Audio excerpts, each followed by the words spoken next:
তাপ কাকে বলে? তাপ। আর এখানে হচ্ছে উষ্ণতা বা তাপমাত্রা। আমাকে ফার্স্টে কি জানতে হবে? তাপ কাকে বলে?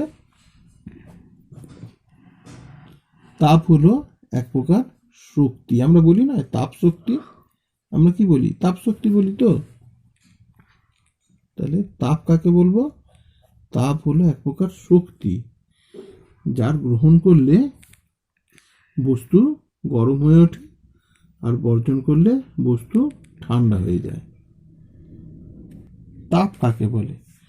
যখন দেখো দুটো ভিন্ন উষ্ণতার বস্তু পরস্পরের সংস্পর্শে আসে, তখন কি হয়? একজন তাপ ছাড়ে আর একজন তাপ গ্রহণ করে। ঠিক আছে? সেই আর তাপ হলো এক প্রকার শক্তি। তাহলে আমাকে জানতে হবে কি তাপ কাকে বলে? তাপ হলো এক প্রকার শক্তি, যার গ্রহণ করলে বস্তু গরম হয়ে ওঠে আর বর্জন করলে বস্তু ঠান্ডা হয়ে যায়। এবার তাপের একক কি?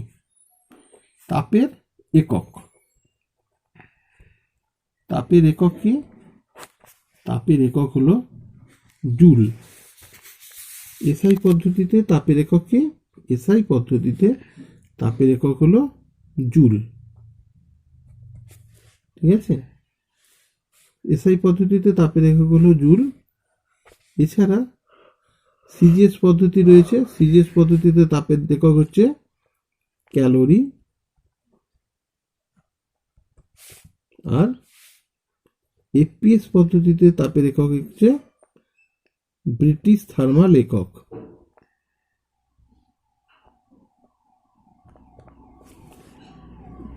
ব্রিটিশ থার্মাল একক। এরপর দেখো তাপমাত্রা। এরপর কি জানবে? তাপমাত্রা। তাপমাত্রার আর একটা নাম আছে, এর নাম হচ্ছে উষ্ণতা। তাপমাত্রার আর একটা নাম হচ্ছে কি? উষ্ণতা। দেখো এখানে এটা পড়বে, আমি বলে দিচ্ছি। দেখো তাপমাত্রা হলো বস্তুর তাপীয় অবস্থা। তাপমাত্রা কি না? তাপমাত্রা হলো বস্তুর তাপীয় অবস্থা।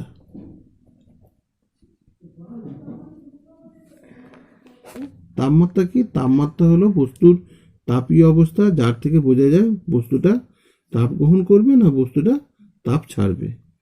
আচ্ছা, তাপমাত্রার একক জানো? এসআই পদ্ধতিতে তাপমাত্রার একক কি? এসআই পদ্ধতিতে তাপমাত্রার একক হলো কেলভিন।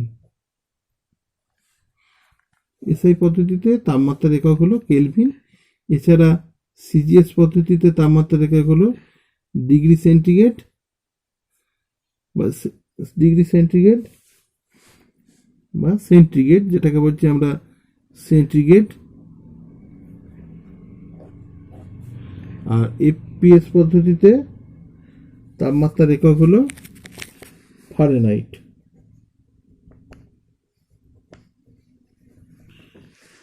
বুঝতে পেরেছ? সিজিএস পদ্ধতিতে তাপমাত্রার একক হলো সেন্টিগ্রেড, আর এফপিএস পদ্ধতিতে ফারেনহাইট, যাকে আমরা ডিগ্রি ফারেনহাইট বলি। এবার তাহলে তাপ কাকে বলে? তাপের একক জানলাম। তাপমাত্রা কাকে বলে? আর তাপমাত্রার একক জানলাম। তাপ আর তাপমাত্রার মধ্যে পার্থক্য কি? তাপ আর তাপমাত্রা। তাপ ও তাপমাত্রার মধ্যে পার্থক্য কি? তাপ হলো, তাহলে এক নম্বর কি বলবে? তাপ হলো এক প্রকার শক্তি, আর তাপমাত্রা হলো বস্তুর তাপীয় অবস্থা। দু নম্বর হচ্ছে তাপকে যদি আমরা কারণ বলি, তাপমাত্রা হচ্ছে তার ফল, আর তাপমাত্রা হলো তাপের ফল। 3 নম্বর,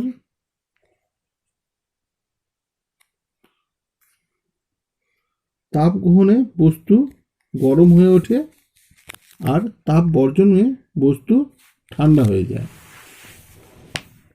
তাপমাত্রার ক্ষেত্রে দেখো, তাপমাত্রা হলো বস্তুর তাপীয় অবস্থা, যার থেকে তাপ প্রবাহের অভিমুখ নিয়ন্ত্রিত হয়।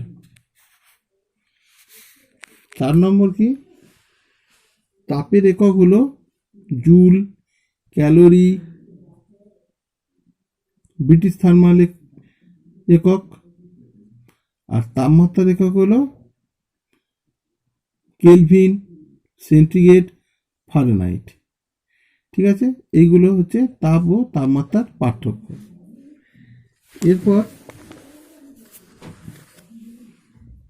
এরপর দেখো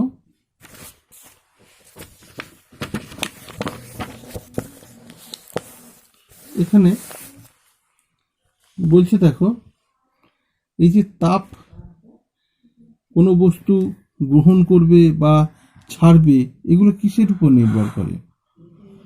দেখো এখানে পাতাটা উল্টাও, তাহলে বুঝতে পারবে।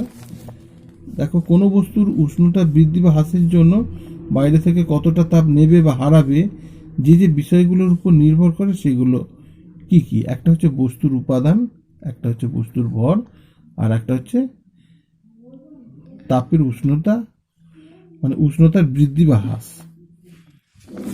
দেখো এগুলো কতগুলো পরীক্ষার মাধ্যমে তোমাকে দেখানো হয়েছে। এখানে দেখো, এখানে লক্ষ্য করো,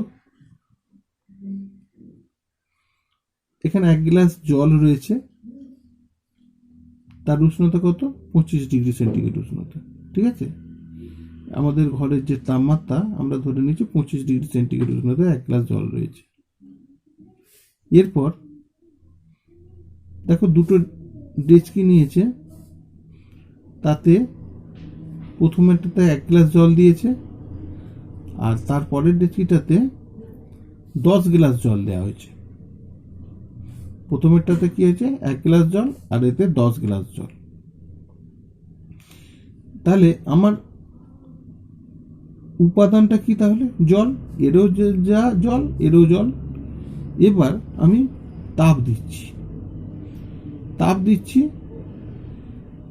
দেখা যাবে এখানে 50 ডিগ্রি উষ্ণতা পর্যন্ত আমি তাপটাকে ওঠাবো।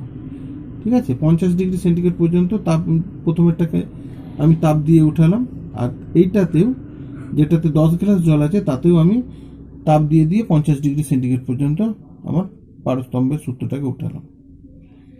এক্ষেত্রে দেখা যাচ্ছে আমার কম জল, যেহেতু সেই ক্ষেত্রে আমার কম তাপ লাগছে, কম সময় লাগছে, তার মানে কম তাপ লাগছে। আর এক্ষেত্রে কি, এই জলটা গরম হতে, অনেক জল আছে সেই জন্য জলটা গরম হতে বেশি সময় লাগছে, তার মানে বেশি তাপ লাগছে। তার মানে এ থেকে বোঝা যাচ্ছে কি না, একই উপাদান, উপাদান মানে কি, জলটা একই উপাদান, আর উষ্ণতা কি 50 ডিগ্রি সেন্টিগ্রেড, একই উপাদান ও একই উষ্ণতা থাকা সত্ত্বেও আমার কম পরিমাণ, মানে কম ভরের জলে, মানে কম ওজনের জলে, কম জলে কম তাপ লাগছে, আর বেশি জলে বেশি তাপ লাগছে। তার মানে ভর যদি বাড়ে, তাপ বেশি গ্রহণ করবে। আবার ঠিক যখন তাপ ছাড়বে, এটাকে যখন ঠান্ডা করব, এই কম জলটা খুব তাড়াতাড়ি ঠান্ডা হয়ে যাবে, আর বেশি জলটা ঠান্ডা হতে দেরি লাগবে। তার মানে এর কম সময় লাগবে, মানে কম তাপ ছেড়ে ইয়ে ঠান্ডা হয়ে যাবে, আর এ বেশি তাপ ছেড়ে একে ঠান্ডা হতে হবে। তার মানে আমরা এখান থেকে বুঝতে পারলাম কি না, একই উপাদান ও একই উষ্ণতার ক্ষেত্রে ভরের উপর নির্ভর করে গৃহীত বা বর্জিত তাপ নির্ভর করবে। এরপর বলেছে উপাদান। এখানে গেল ভর, ভরের কম বেশির জন্য তাপ গ্রহণ কতটা কম হবে না বেশি হবে, সেটা আমরা এখান থেকে বুঝলাম। দ্বিতীয় হচ্ছে উপাদান। উপাদান যদি আলাদা হয়, সেক্ষেত্রেও আমার গৃহীত তাপ, মানে তাপ গ্রহণ বা বর্জনটা কম হবে না বেশি হবে, সেটাও নির্ভর করবে।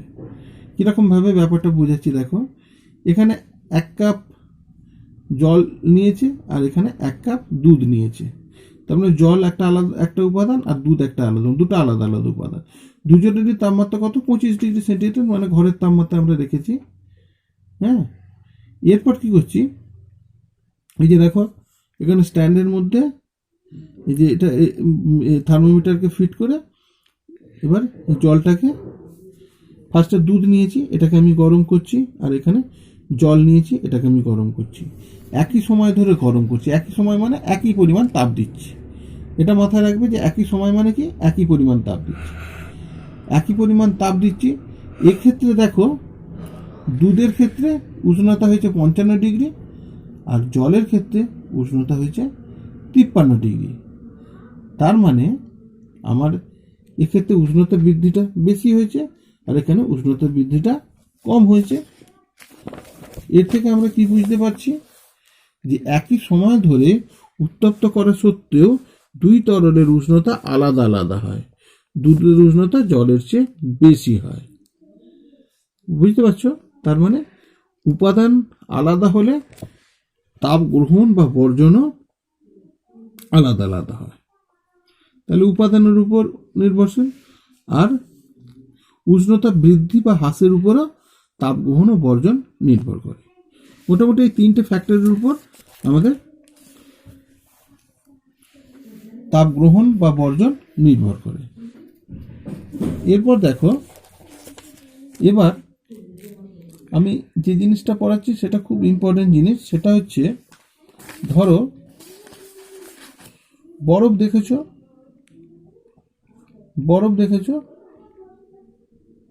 ঠিক আছে? বরফটা যখন গলে যাচ্ছে, বরফের তাপমাত্রা কত? 0 ডিগ্রি সেন্টিগ্রেড। বরফের তাপমাত্রা হচ্ছে 0 ডিগ্রি সেন্টিগ্রেড। এই বরফটাকে গলতে দিলাম, ধরো বরফটা গলে জলে পরিণত হলো। এটা হচ্ছে বরফ গলা জল, ঠিক আছে? কি জল? বরফ গলা জল। এরও তাপমাত্রা মাপলাম, এটা 0 ডিগ্রি সেন্টিগ্রেড।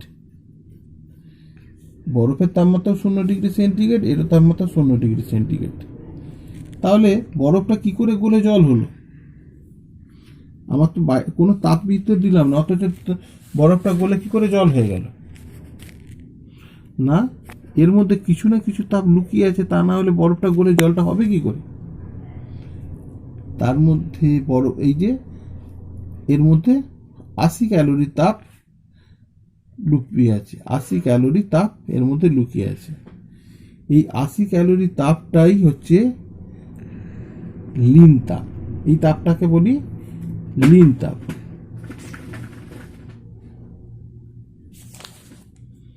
আচ্ছা, এই লীন তাপ ব্যাপারটা আমি বোঝাচ্ছি, দেখো। তাহলে তাপকে আমরা জেনারেলি এখানে দুটো ভাগে ভাগ করেছি। একটাকে বলি বোধগম্য তাপ, আর একটাকে বলছি লীন তাপ। বোধগম্য তাপটা জানো, যে তাপের জন্য বস্তুর অবস্থার পরিবর্তন হয় না, কেবলমাত্র উষ্ণতার পরিবর্তন হয়, তাকেই বলা হয় বোধগম্য তাপ, তাই তো? যেমন ধরো, এখানে এই যে দেখো, এখানে ঠান্ডা জল রয়েছে, আর এখানে ঠান্ডা জল মানে 15 ডিগ্রি সেন্টিগ্রেড উষ্ণতার জল রয়েছে, আর এখানে 97 ডিগ্রি সেন্টিগ্রেড উষ্ণতা রয়েছে। এতে এই দুটো জল যখন মিশানো হচ্ছে, তখন কি হবে? জলের অবস্থার কোনো পরিবর্তন হচ্ছে না, জল জলই রয়ে যাচ্ছে। শুধু কেবলমাত্র 97 ডিগ্রি সেন্টিগ্রেড উষ্ণতার জলটা তাপ ছাড়ছে, আর ঠান্ডা জলটা মানে 15 ডিগ্রি সেন্টিগ্রেড উষ্ণতার জলটা সেই তাপটা গ্রহণ করে দুজনের সমান হচ্ছে। তার মানে অবস্থার কোনো পরিবর্তন হচ্ছে না, কেবলমাত্র তাপমাত্রার পরিবর্তন হচ্ছে। সেই তাপটাকে আমরা কি বলবো? বোধগম্য তাপ। তাহলে বোধগম্য তাপ কাকে বলবো? না, যে তাপের ফলে বস্তুর উষ্ণতার পরিবর্তন হয় কিন্তু অবস্থার পরিবর্তন হয় না, তাকে বলা হয় বোধগম্য তাপ। আর লীন তাপ কাকে বলবো? না, এই যে বরফ, এই যে আমি দেখালাম, বরফ গলে জলে পরিণত হলো, বরফেরও তাপমাত্রা 0 ডিগ্রি সেন্টিগ্রেড, আর বরফ গলা জলেরও তাপমাত্রা 0 ডিগ্রি সেন্টিগ্রেড। কিন্তু মাঝখানে এমন একটা তাপ রয়েছে, যেটা লুকানো, যে তাপটা রয়েছে, যার কারণে বরফটা গলে জলে পরিণত হলো, সেই তাপটার নাম লীন তাপ। লীন তাপ মানে কি? লুকানো। লীন মানে কি? লুকানো তাপ। তাহলে যে তাপের প্রভাবে বা যে তাপের জন্য বস্তুর অবস্থার পরিবর্তন হয় কিন্তু উষ্ণতার কোনো পরিবর্তন হয় না, তাকে বলা হয় লীন তাপ। এবার দেখো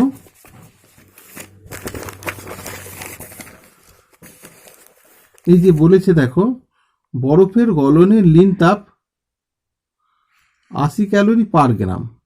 মানেটা কি না, 0 ডিগ্রি সেন্টিগ্রেড উষ্ণতার 1 গ্রাম বরফ 0 ডিগ্রি সেন্টিগ্রেড উষ্ণতার 1 গ্রাম জলে পরিণত হতে 80 ক্যালোরি তাপ প্রয়োজন হয়। এটা ভালো করে মুখস্থ করবে, পরীক্ষায় আসে যে বরফের গলনের লীন তাপ 80 ক্যালোরি পার গ্রাম মানে কি না, বরফে ভালো করে দেখো 1 গ্রাম বরফ কত হচ্ছে, 1 গ্রাম বরফ তার তাপমাত্রা কত, 0 ডিগ্রি সেন্টিগ্রেড। এই 1 গ্রাম বরফটা 1 গ্রাম জলে পরিণত হবে, যার তাপমাত্রাও 0 ডিগ্রি সেন্টিগ্রেড। এর জন্য 80 ক্যালোরি তাপের প্রয়োজন হবে। তাহলে 1 গ্রাম মানে 0 ডিগ্রি সেন্টিগ্রেড উষ্ণতার 1 গ্রাম বরফ 0 ডিগ্রি সেন্টিগ্রেড উষ্ণতার 1 গ্রাম জলে পরিণত হতে 80 ক্যালোরি তাপের প্রয়োজন হয়। বুঝতে পারলে বরফের গলনের লীন তাপ 80 ক্যালোরি পার গ্রাম বলতে কি বোঝো? বুঝতে পারলে?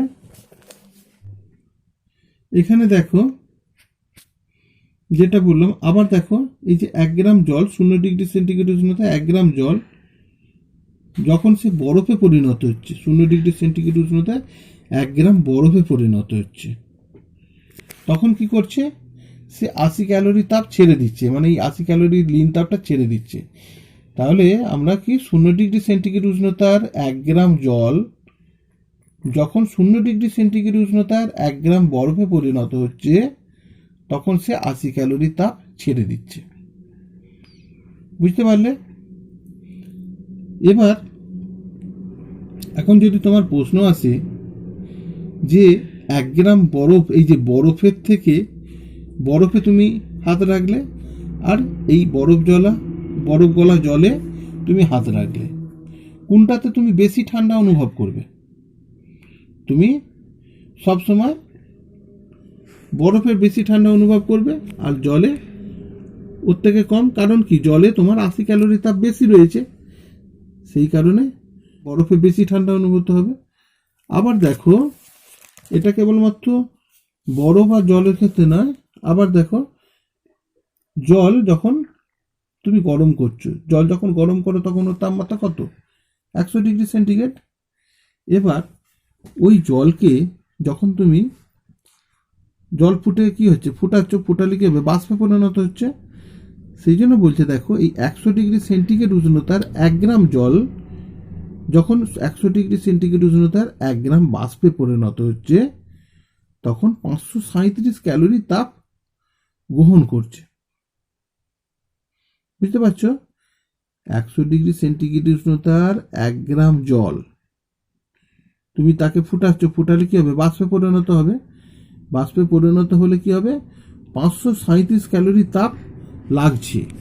সেই জন্য বলছে কি, বাষ্পীভবনের লীন তাপ 537 ক্যালোরি পার গ্রাম বলতে কি বোঝো? তার মানে কি, 100 ডিগ্রি সেন্টিগ্রেড উষ্ণতার 1 গ্রাম জল যখন 100 ডিগ্রি সেন্টিগ্রেড উষ্ণতার 1 গ্রাম বাষ্পে পরিণত হয়, তখন 537 ক্যালোরি তাপের প্রয়োজন হয়।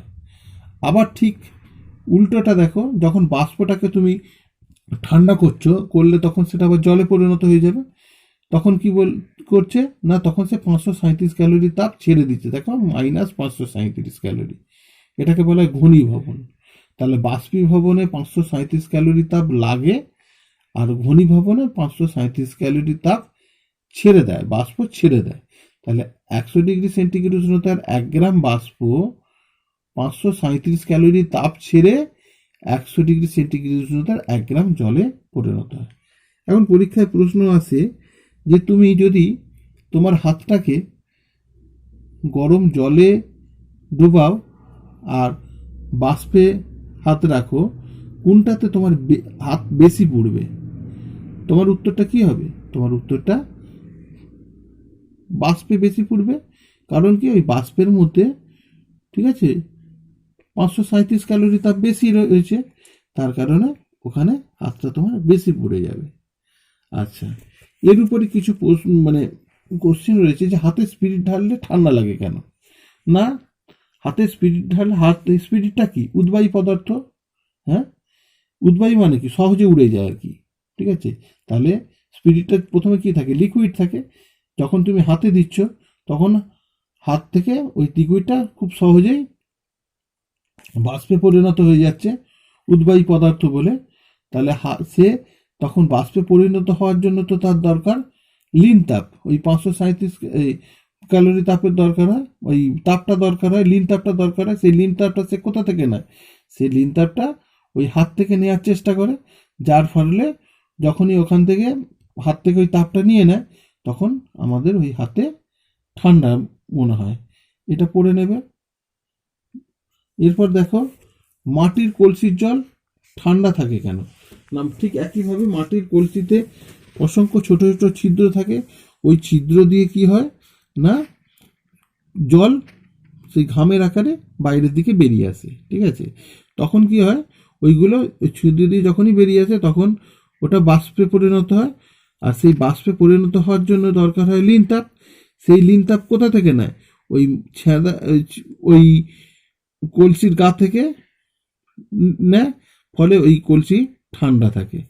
এই কারণে কলসি বা কলসির জল তাপ হারিয়ে ঠান্ডা হয়ে পড়ে। এইখানটা পড়ে নেবে, তাহলে বুঝতে পারবে, ব্যাপারটা আরো ভালো করে বুঝে যাবে।